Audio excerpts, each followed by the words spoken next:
किसी वन में एक शेर रहता था। उसका नाम था भासुरक। वह बहुत बलशाली तो था ही, बड़ा अत्याचारी भी था। जंगल में चाहे जिस जानवर पर हमला करता और मारकर खा जाता। उसकी वजह से पूरे जंगल में त्राहि-त्राहि मची थी। सभी जीव परेशान थे। सोच रहे थे, क्या करें, क्या नहीं। आखिर जंगल के सभी जानवरों ने एक बड़ी सभा की।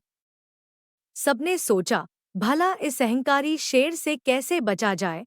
इस पर किसी ने सुझाव दिया, क्यों न हम सभी मिलकर शेर के पास जाएं। हम उससे प्रार्थना करेंगे कि हम उसके खाने के लिए एक जानवर रोजाना भेजेंगे। वह उसे खा ले, लेकिन जंगल के बाकी जानवरों को परेशान न करे। सबको यह बात ठीक लगी। आखिर सभी जानवर मिलकर भासुरक शेर के पास गए और उससे प्रार्थना की, हम आपके पास रोजाना एक जानवर भेजेंगे। उसे मारकर आप अपनी भूख मिटा लें, लेकिन जंगल के बाकी जानवरों को कुछ न कहें। भासुरक मान गया। कहा, ठीक है, लेकिन इस नियम में कोई विघ्न नहीं पड़ना चाहिए। जंगल के जानवरों ने मिलकर तय किया कि बारी-बारी से एक जानवर शेर के पास जाएगा। शेर उसे मारकर खा ले, लेकिन दूसरे जानवर तो बचे रहेंगे। एक दिन की बात, शेर के पास जाने के लिए खरगोश की बारी आ गई। आज उसे भासुरक शेर का भोजन बनने के लिए उसके पास जाना था। सोचकर ही उसका मन काँप रहा था। उसके भीतर झंझावत चल रहा था, क्या करूं, क्या न करूं? क्या कोई ऐसा तरीका नहीं हो सकता कि यह शेर मर जाए?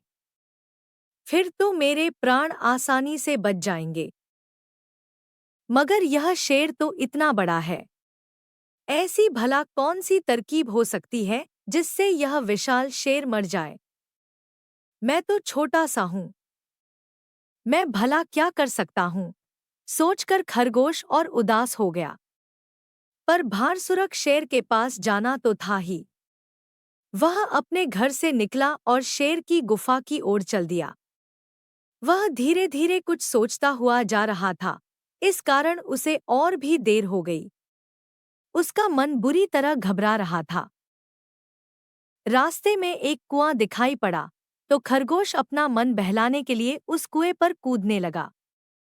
कूदते-कूदते अचानक वह चौंका। कुएं में उसकी परछाई दिखाई पड़ रही थी। उसे देखते ही वह उछल पड़ा। बोला, अरे वाह! मिल गया रास्ता, मिल गया। उसी समय खरगोश तेजी से चलता हुआ भासुरक शेर के पास गया। शेर उसे देखते ही गुस्से में आ गया। दहाड़कर बोला, एक तो तुम छोटे से हो, फिर इतनी देर से आए हो। बताओ, इतनी देर कैसे लग गई? इस पर खरगोश विनम्रता से बोला, महाराज, मैं अपने घर से चला तो समय से था, पर रास्ते में एक दुष्ट शेर मिल गया। वह मुझे खाना चाहता था। मैंने उसे बहुत समझाया कि मैं भासुरक शेर के पास जा रहा हूँ उनका भोजन बनने के लिए, पर वह मान ही नहीं रहा था। कह रहा था, भासुरक शेर कौन है मेरे आगे? वह तो मेरे आगे थर-थर काँपता है। अच्छा, ऐसा कहा उसने। भासुरक शेर को बड़ा गुस्सा आया।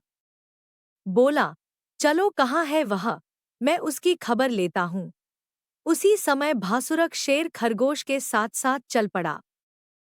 खरगोश रास्ते में तरह-तरह की बातें करते हुए उसे उसी कुएं पर ले आया।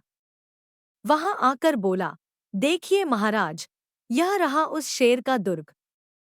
इसी किले के अंदर वह रहता है। वह कह रहा था कि तुम्हारे भासुरक शेर को तो मैं पानी पिला दूंगा। पानी सुनकर भासुरक को बहुत गुस्सा आया। उसने कुएं में झांक कर देखा, तो उसे अपनी परछाई नजर आई। उसी को उसने दूसरा शेर समझ लिया। दहाड़कर बोला, कौन हो तुम? कुएं से उसी की आवाज लौट कर आई। उसे लगा, कुएं वाला शेर भी कह रहा है, कौन हो तुम? भासुरक शेर गुस्से में बोला, मैं आऊं तुम्हें मजा चखाने। कुएं के अंदर से भी आवाज आई, मैं आऊं तुम्हें मजा चखाने। अब तो भासुरक शेर से रहा नहीं गया। उसने गुस्से में आग बबूला होकर कुएं के अंदर छलांग लगा दी और फिर उसका कुछ पता नहीं चला। अपनी बुद्धि के बल पर उसने इतने बड़े शेर को मौत के कुएं में धकेल दिया था। अत्याचारी शेर से मुक्ति पाकर सब खुश थे। सब मन ही मन खरगोश की बुद्धिमता की तारीफ कर रहे थे, जिसने आखिर क्रूर और अत्याचारी शेर से सभी को मुक्ति दिला दी थी।